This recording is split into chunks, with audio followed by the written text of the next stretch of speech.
बताओ पुत्र, क्या विपदा आन पड़ी? सोहन भाई को उस मंगत सेठ ने जहर दे दिया है।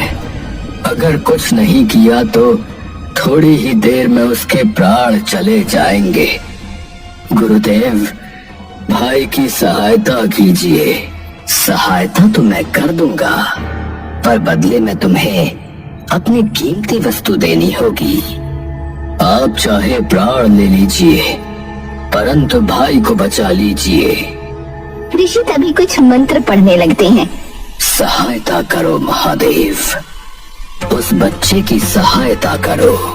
ओम भूर्भुवस्वः तत्सवितुर्वरेण्यं भर्गो देवस्य धीमहि धियो यो नः प्रचोदयात्।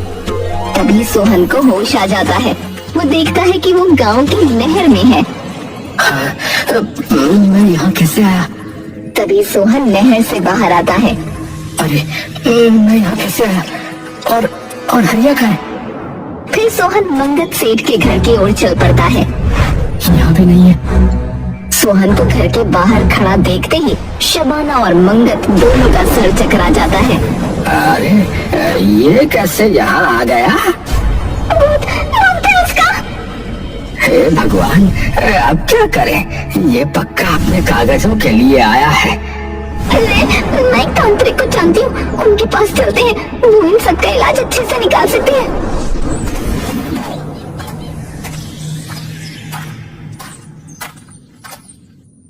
उसी वृक्ष के पास जा पहुँचता है जहाँ ऋषि और हरिया होते हैं।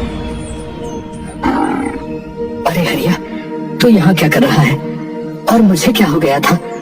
मैंने आँख खोली तो मैं गांव की नहर में था। जरूर इन्होंने ही फेंका होगा।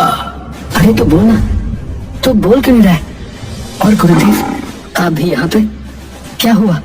अब ये बोल नहीं पाएगा वत्स। क्या? क्यों? पर क्यों? ऋषि उसे सारी बात बता देते हैं। सोहन भरी हुई आंखों से उसकी ओर देखता है। अरे, तूने एक बार भी नहीं सोचा? इसने तो यहाँ तक कह दिया था कि भाई को बचा लो, भले ही बदले में मेरे प्राण ले लो। अरे देख पागल, ऐसे कैसे ले लेगा कोई भी तेरे प्राण?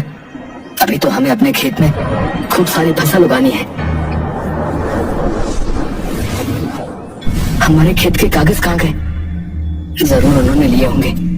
चलो हरिया, उन्हीं के पास चलते हैं। ओम ऐं ह्रीं क्लीं चामुंडाय विद्महे नमः। तुमसे क्या चाहती है अब वो? मेरी जान लेना। चिंता मत करो पुत्र, जब तक मैं हूँ वो आत्मा तुम्हारा कुछ भी नहीं बिगाड़ पाएगी। बाबा, अब हमारे साथ चलो। मुझे पक्का पता है वो हमारी जान लेने फिर से हमारे घर आएगा। पर वो तुम्हें मारना क्यों चाहता है? हमें क्या पता बाबा जी। ठीक है, मैं तुम्हारे साथ चलता हूँ, वही भस्म कर दूंगा अपनी भभूत से उसे। मंगत और शबाना सोहन को आता देख बिदक जाती हैं। बाबा जी देखो, वो चला आ रहा है सामने से। तो हम तो अंदर जाकर छुप रहे हैं। ठीक है।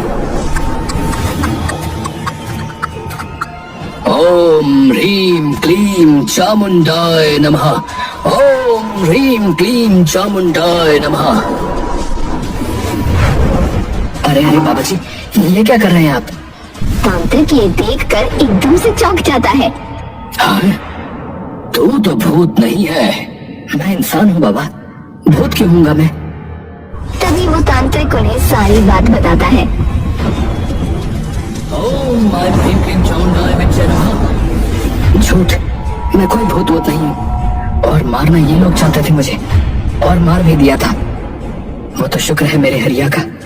सोहन भी उन्हें सारी बात बता देता है।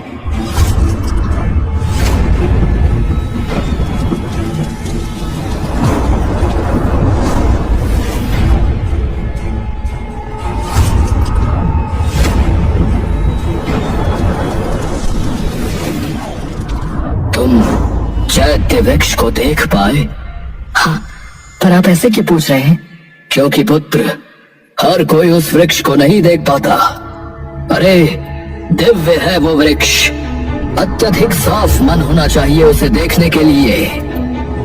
मतलब तुम सत्य बोल रहे हो, इन्होंने सच में तुम्हारे साथ ये सलूक किया। रुको, मैं अभी इनसे तुम्हारे कागज निकलवाता हूँ, और वो भी सूद समेत ब्याज के साथ। वो तांत्रिक अंदर जाता है।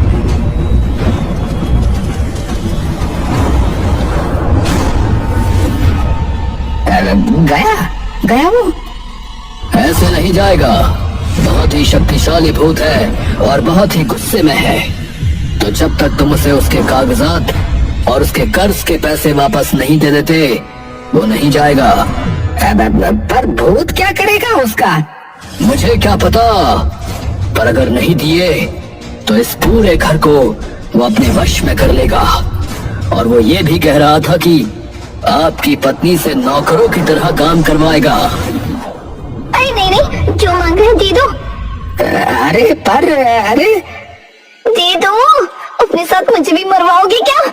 वो सारे पैसे और कागज लेकर सोहन को वापस दे देता है।